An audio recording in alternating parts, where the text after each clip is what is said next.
Selamat sore Pak Iqbal. Selamat sore, Pak Rahman. Pak Iqbal, apakah sudah diputuskan kapan Makassar akan menerapkan PSBB?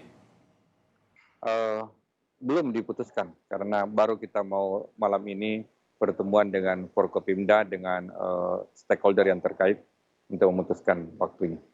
Baik, kesiapannya seperti apa nanti? Akan ada rapat dengan Forkopimda, seperti apa nanti yang dibahas yang menjadi fokus perhatian pemerintah Makassar dalam menerapkan PSBB nanti, Pak Iqbal? Kami rencana ini rapat selain Forkopimda dengan para camat dan terutama juga dengan OPD-OPD unit kerja yang terkait dengan pengamanan, dengan kesehatan, dengan sosial. Tujuannya tentu saja untuk melihat kesiapan dari masing-masing unit kerja tersebut beserta kecamatan jika kita sudah melaksanakan secara penuh PSBB tersebut.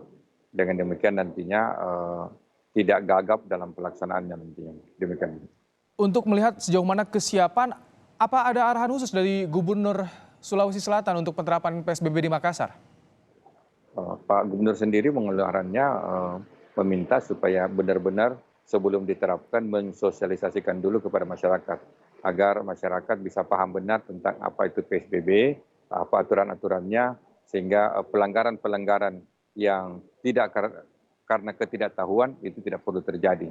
Jadi kita harapkan tidak lagi ada pelanggaran PSBB hanya karena kurangnya informasi tentang PSBB Nah, tersebut. baik, Begitu. Pak Iqbal, secara teknis kesiapan bagaimana nanti yang masyarakat harus ketahui soal pembatasan transportasi, perbatasan akses keluar masuk Kota Makassar. Seperti apa gambarannya, Pak Iqbal?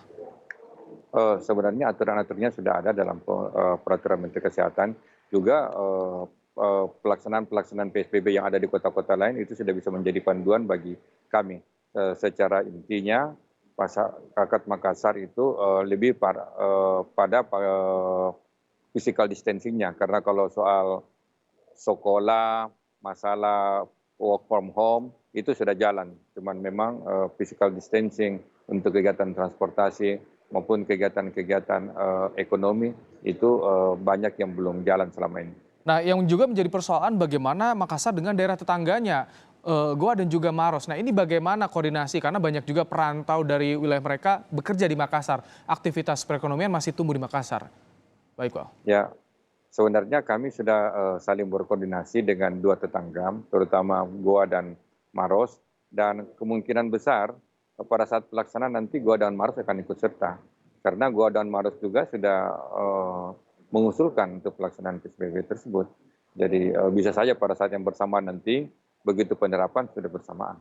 Baik, artinya di perbatasan ini akan diperketat patroli pengamanannya untuk bisa meminimalisir keluar masuk warga ke Makassar. Baik, Pak. Sebenarnya kalau Kota Makassar sendiri, keamanan batas kota itu tidak banyak. Kami di Kota Makassar itu kurang lebih hanya 3 atau 4 batas yang berbatasan, jalanan yang berbatasan.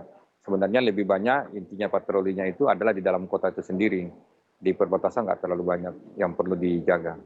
Baik, kemudian sosialisasi soal aktivitas perekonomian bagaimana yang dilakukan oleh pemerintah Kota Makassar? Karena kita lihat daerah-daerah lain memang agak kesulitan untuk sosialisasi aktivitas perekonomian ini, Pak Iqbal. Memang ini satu hal yang sangat berat, mengingat tidak semua masyarakat kita mempunyai tabungan. Jadi apa yang didapatkan pada hari itu, itulah buat makan pada hari itu. Sehingga kalau pada satu hari mereka tidak kerja, mereka tidak punya penghasilan sama sekali, tidak punya saving. Nah, ini yang kita berusaha untuk memberikan bantuan dalam bentuk sembako maupun makanan jadi kepada masyarakat yang memang sama sekali tidak ada aktivitasnya dan tidak mampu untuk membeli Baik, makanan. artinya sudah ada pendataan yang dilakukan oleh pemerintah Kota Makassar soal siapa saja yang nanti akan terdampak akibat PSBB ini. Sudah ada dan itu sudah cukup banyak, malah ada sekitar 30-an ribu yang lebih Baik. masyarakat yang KK yang didata. Baik, artinya nanti akan ada yang terdampak dan sudah didata, bantuan juga akan mengalir terutama juga dari Pemkot dan juga pemerintah provinsi. Seperti apa Ya, bantuannya betul. nanti, Pak Iqbal? Pemerintah provinsi juga sudah membantu baik dalam bentuk bahan baku, makanan ya, sembako dan juga kami nanti di beberapa tempat kami kerjasama dengan TNI dan Polri membangun dapur-dapur umum. Dapur-dapur umum lah yang nanti ini kan membagikan makanan-makanan. Dijamin akan ada bantuan bagi warga di Makassar yang terdampak kebijakan PSBB ini. Terima kasih Pak Iqbal Sohaib, penjabat Wali Kota Makassar, telah bergabung bersama kami di Kompas Petang.